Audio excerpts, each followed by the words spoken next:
सभी का स्वागत है इस वीडियो लेक्चर में। बहुत ही इंपॉर्टेंट टॉपिक आज हम डिस्कस कर रहे हैं, interview questions and answers in English and in Hindi. Hindi और इंग्लिश दोनों में मैं आपको बताऊंगा। तो जो स्टूडेंट्स इंटरव्यूज की तैयारी कर रहे हैं उनके लिए तो ये वीडियो लेक्चर इंपॉर्टेंट है ही, लेकिन साथ में मैं अपने सभी सब्सक्राइबर से, सभी व्यूअर से, एक एक व्यूअर जो इस समय इस वीडियो में मेरे को देख रहे हैं, उन सभी से रिक्वेस्ट करूंगा, अपील करूंगा, आप इस वीडियो लेक्चर को एंड तक देखिएगा और एक एक सेंटेंस जो हिंदी में इंग्लिश में मैं आपको बता रहा हूं आप उसे देखिए, आपको इससे बहुत कुछ सीखने को मिलेगा। तो आइए शुरुआत करते हैं, किस तरह के क्वेश्चंस इंटरव्यू में पूछे जाते हैं। सबसे पहला कॉमन क्वेश्चन होता है, प्लीज इंट्रोड्यूस योरसेल्फ। कृपया अपना परिचय दीजिए। What is your strength?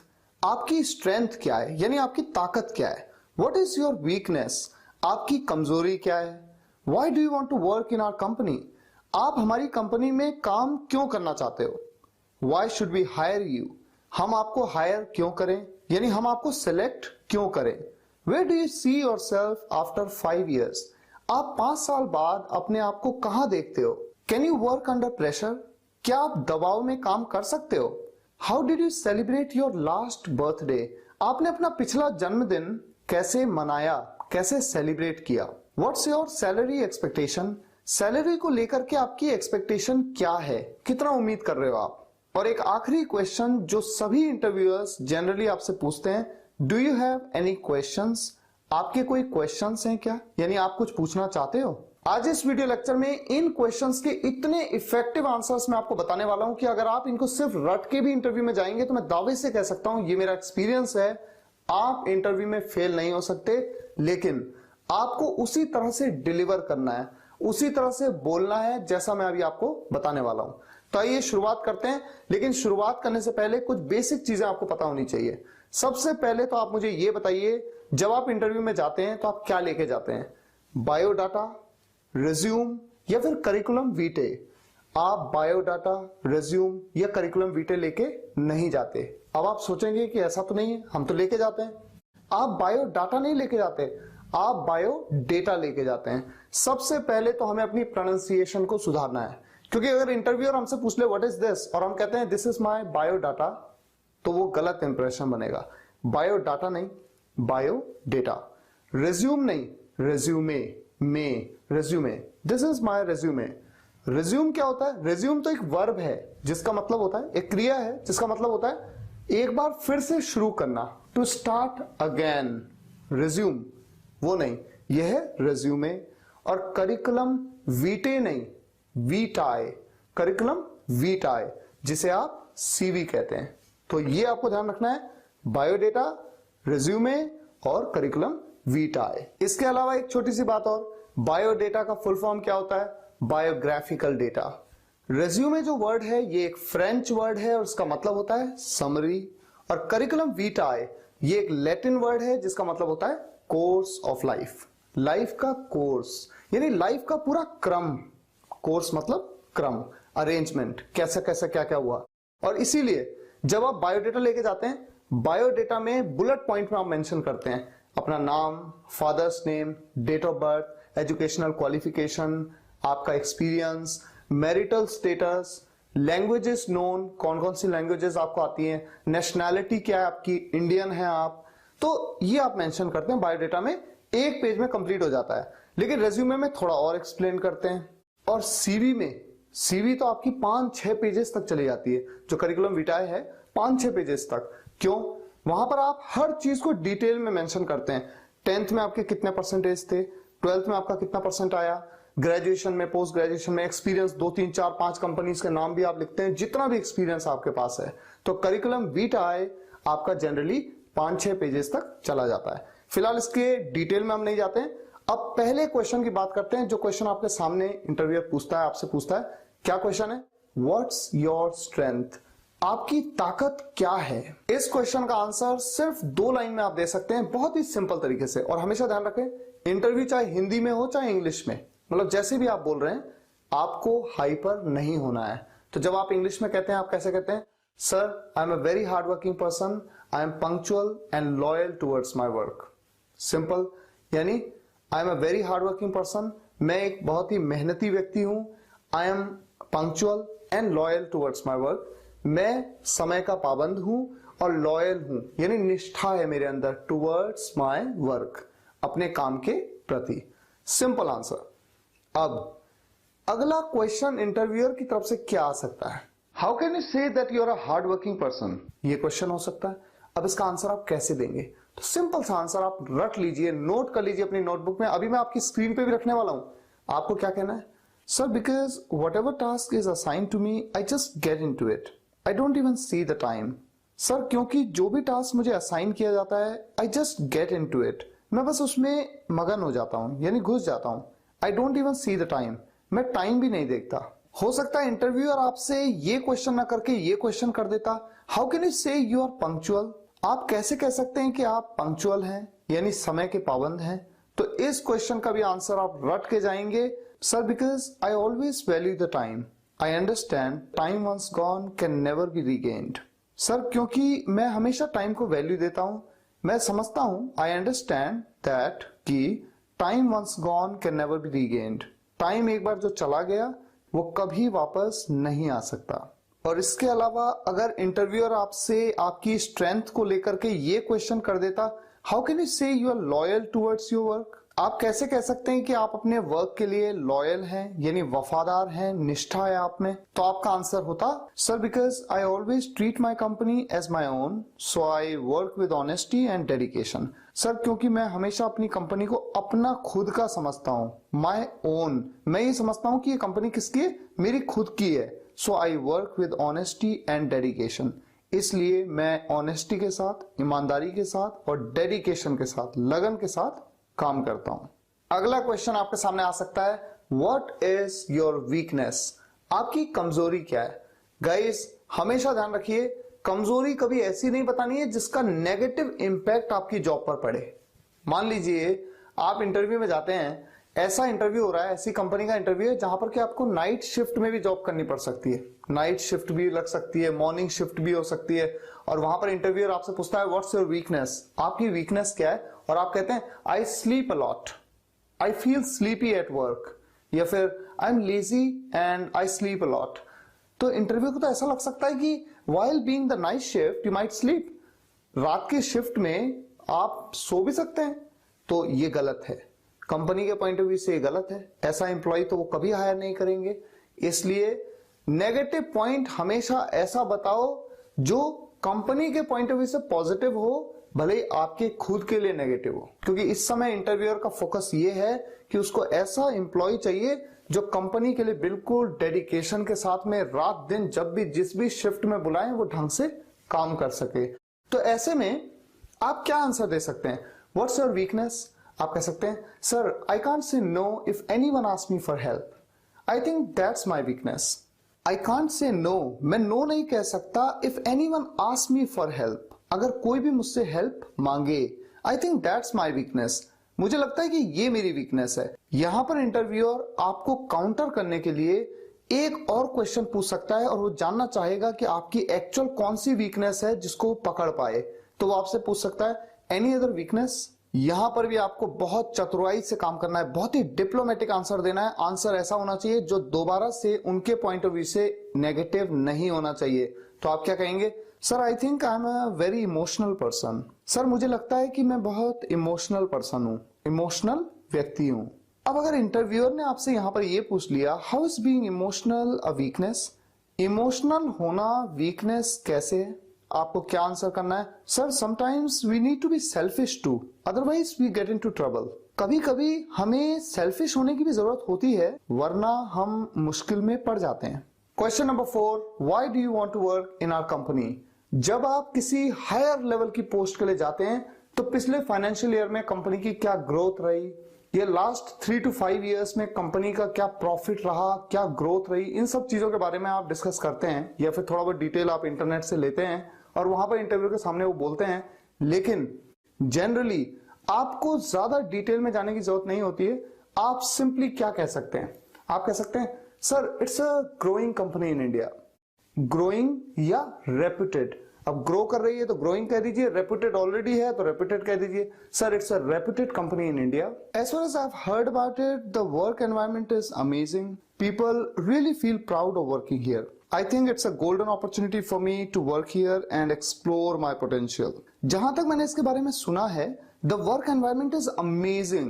Work environment जो है ना, amazing है, बहुत अच्छा है. People really feel proud of working here. लोग यहाँ पर काम करना प्राउड फील करते हैं, उसमें गर्व फील करते हैं. आई थिंक, मुझे लगता है, it's a golden opportunity for me to work here. ये मेरे लिए एक सुनहरा अवसर है यहाँ पर काम करना एंड एक्सप्लोर माई पोटेंशियल. अपने पोटेंशियल को, अपनी क्षमता को एक्सप्लोर करना, यानी आगे तक लेके जाना. अगला क्वेश्चन आपके सामने आ सकता है, why should we hire you? हम आपको हायर क्यों करें, हम आपको सेलेक्ट क्यों करें? यहां पर इंटरव्यूअर आपसे ये नहीं जानना चाहता कि आपके पास कितना एक्सपीरियंस है, कितनी स्किल्स हैं, आपके पास इतनी स्किल्स हैं कि आप इस जॉब के लिए बिल्कुल फिट हैं. इस तरह के आंसर आप कभी मत दीजिए, क्योंकि एक्सपीरियंस और स्किल्स से ज्यादा इंटरव्यूअर ये जानना चाहता है कि आप कितने ऑप्टिमिस्टिक हो, कितने पॉजिटिव हो, कितना आपको जोश है इस बात का कि आप कितना अच्छे परफॉर्मर बन सकते हो उस कंपनी में. तो आपको ये रियलाइज कराना है कि सर, आपको कभी इस चीज का पछतावा नहीं होगा कि आपने मुझे हायर किया, नंबर 1. और दूसरा, आप कॉन्फिडेंटली इस बात को कहिए कि मैं आपकी कंपनी का एक की प्लेयर बन के उभरूंगा. तो आप क्या कह सकते हैं? Sir, I am sure I will turn out to be a key player of your company and I sure you will never regret for the decision to hire me. You will never regret. आप कभी पछतावा नहीं करेंगे. तो क्या कहा मैंने आपसे? Sir, I'll turn out to be a key player of your company. मैं पक्का हूं, यानी मुझे यकीन है कि मैं आपकी कंपनी का एक की प्लेयर बनके उभरूंगा. और जब आप कहते हैं I assure you, मैं आपको आश्वासन देता हूं, आपको भरोसा दिलाता हूं, मुझे हायर करने के इस फैसले का आपको पछतावा कभी नहीं होगा. तो यहां पर इंटरव्यूअर को यह भी लगता है कि देखिए, आप अपनी स्किल्स, अपने एक्सपीरियंस की बात नहीं कर रहे हैं, आप अपनी परफॉर्मेंस की बात कर रहे हैं कि आप कितने परफॉर्मेंस ओरिएंटेड पर्सन है. बहुत ही पॉजिटिव इंपैक्ट इंटरव्यूअर पे इस आंसर का बैठने वाला है. Next question, where do you see yourself after 5 years? आप 5 साल के बाद अपने आप को कहां देखते हैं, यानी कहां पाते हैं? आपको क्या लगता है कि आपके करियर में 5 साल के बाद आपकी क्या पोजीशन होगी? और यहां पर जरूरी तो नहीं कि इंटरव्यूअर आपसे हमेशा 5 ही साल के बाद की बात पूछे. इंटरव्यूअर आपसे यह भी पूछ सकता है, where do you see yourself after 6 months? Where do you see yourself after 1 year? Where do you see yourself after 2 years, 3 years, 4 years, 5 years, 10 years? कितने भी साल के बाद की बात इंटरव्यूअर पूछ सकता है. तो इतने सारे क्वेश्चंस और एक आंसर अगर आप ऐसा दें, इतना क्लेवर आंसर अगर आप करें कि सभी क्वेश्चंस पे फिट बैठ जाए, तो वो आपकी विन विन सिचुएशन में आएगा. कैसे? यहां पर आप क्या कह सकते हैं? आप एक तो अपना शॉर्ट टर्म गोल और दूसरा अपना लॉन्ग टर्म गोल बताइए. शॉर्ट टर्म गोल जब बताएंगे तो जो 6 महीने, 1 साल, 2 साल के पीरियड तक का शॉर्ट टर्म गोल कवर हो जाएगा. और लॉन्ग टर्म गोल बताएंगे तो फिर 5 साल, 10 साल तक के पीरियड का कवर हो जाएगा. जो भी गोल है, जो भी आप बनना चाहते हैं. क्या आंसर हो सकता है? आंसर बहुत ही सिंपल हो सकता है. Sir, my short term goal is to become a key player of the company and my long term goal is to be in a respectable position in the company. अब देखिए, My short-term goal is to become a key player of the company. Simple. मेरा short term गोल है कि मैं company का क्या बन जाऊं? की प्लेयर बनूं, यानी एक अच्छा परफॉर्मर बनूं. And my long term goal is to be in a respectable position in the company. मेरा लॉन्ग टर्म गोल क्या है कि मैं कंपनी में एक रिस्पेक्टेबल पोजीशन पे आ जाऊं, एक अच्छी पोजीशन पे आ जाऊं जिसकी लोग रिस्पेक्ट करें. तो देखिए ना, शॉर्ट टर्म और लॉन्ग टर्म आपने दोनों को कवर कर दिया. अब अगर क्वेश्चन 6 मंथ्स वाला था तो भी कवर हो गया, अगर 10 इयर्स वाला था तो भी कवर हो गया लॉन्ग टर्म में. तो इस तरह से क्लेवर आंसर आपको देना है. Next question, can you work under pressure? क्या आप दबाव में काम कर सकते हैं? इस क्वेश्चन का आंसर आपको बिल्कुल अफर्मेटिव देना है, पॉजिटिव होकर के. कैसे? Yes, I can. Sometimes we need to work under pressure as well, so that's not a problem for me at all. Not at all. जब आप ऐसा कहते हैं तो इंटरव्यूअर को आप पे कॉन्फिडेंस होता है कि आप अंडर प्रेशर काम करने में आपको कोई प्रॉब्लम नहीं है. आपने क्या कहा? Yes, I can. हाँ, मैं कर सकता हूं. Sometimes we need to work under pressure as well. ठीक है, कभी कभी हमें अंडर प्रेशर भी काम करने की जरूरत पड़ जाती है. So there is no problem, या फिर that's not a problem for me at all. ये मेरे लिए कोई भी प्रॉब्लम नहीं है. Simple. Next question, how did you celebrate your last birthday? आपने अपना पिछला जन्मदिन कैसे मनाया? आपने जन्मदिन मनाया हो चाहे ना मनाया हो, इंटरव्यूअर ने आपको एक अपॉर्चुनिटी दी है, एक बहुत ही अच्छा आपके पास मौका है कि आप कुछ इस बारे में बोल पाएं। और इस क्वेश्चन को आप हमेशा प्रिपेयर करके जाया करें, क्योंकि इंटरव्यूज में अक्सर इस क्वेश्चन को पूछा जाता है। तो गाइस, जनरली आप जन्मदिन पे करते क्या हैं? आप अपने फ्रेंड्स को, दोस्तों को या फिर अपने नेबर्स को इनवाइट करते हैं, घर पे इनवाइट करते हैं। शाम को 5, 6, 7 बजे जो भी टाइम आप सेट करते हैं उस टाइम पे प्रोग्राम होता है।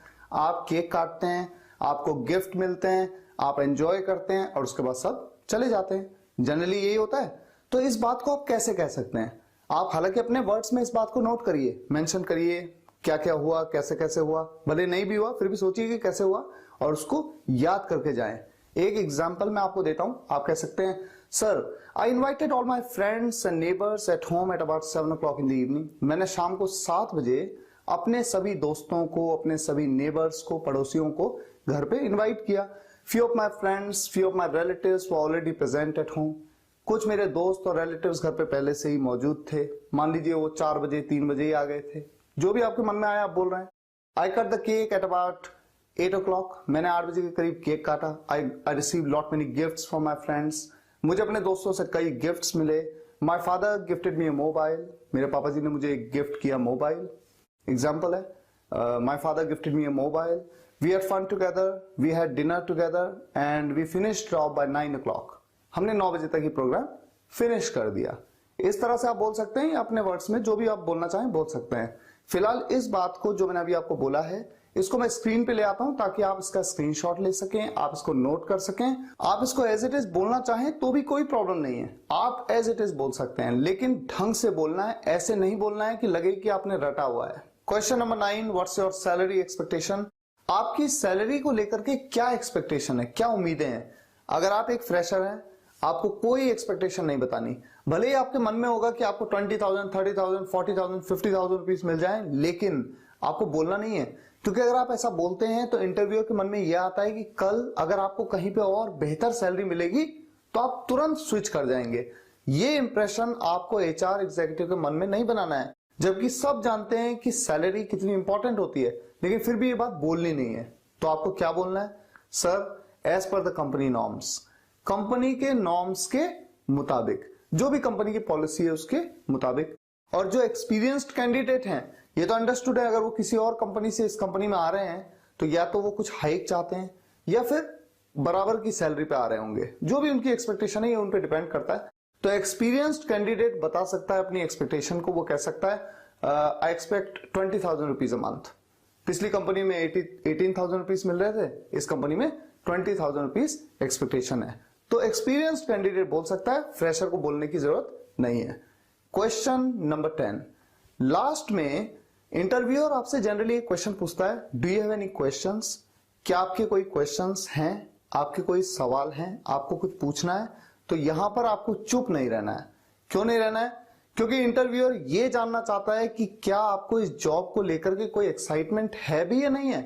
तो एक अपॉर्चुनिटी वो आपको दे रहे हैं, अगर आपको कुछ पूछना है तो आप पूछ सकते हैं। जनरली यहां पर अगर आपके मन में कोई क्वेश्चन नहीं है तो एक सिंपल सा क्वेश्चन आप पूछ सकते हैं, sir I would like to know about the job timings. मैं जॉब की टाइमिंग्स के बारे में जानना चाहूंगा। वहां पर इंटरव्यूअर आपसे कह सकता है 10 to 5, 10 to 6, 10 to 7 जो भी है, और आप तो पहले से भी जानते ही थे, नहीं जानते थे तो आपको पता चल गया। आप सिंपली कहिए ओके सर, थैंक यू। बस सिंपल पॉजिटिव आंसर। अब जब आप नेक्स्ट टाइम इंटरव्यू के लिए जाएंगे तो इन क्वेश्चंस के आंसर्स को इस हद तक रट लेना कि इंटरव्यूअर को भी अंदाजा ना लग पाए कि आपने इन्हें रटा है। और गाइज, जैसे जैसे आपकी इंग्लिश इंप्रूव होती जाएगी आपको रटने की जरूरत नहीं पड़ेगी। अभी अगर आप नए हैं तो हो सकता है कि आपको रटने की जरूरत पड़े। Guys, when I started off my career, trust me, I failed interviews for more than 15 times. 15 बार से ज्यादा मैं इंटरव्यूज में फेल हुआ। Once I made a strategy for myself, जब मैंने अपने लिए स्ट्रैटेजी बनाई, I crammed all the possible answers. You don't believe it, I never failed even a single interview thereafter in my career. सारा खेल strategy का है, आपको रणनीति बनानी है। मुझे उम्मीद है ये वीडियो लेक्चर आपको पसंद आया होगा। पसंद आया हो तो लाइक करिएगा, शेयर करिएगा और कमेंट्स में जरूर बताइएगा कैसा लगा।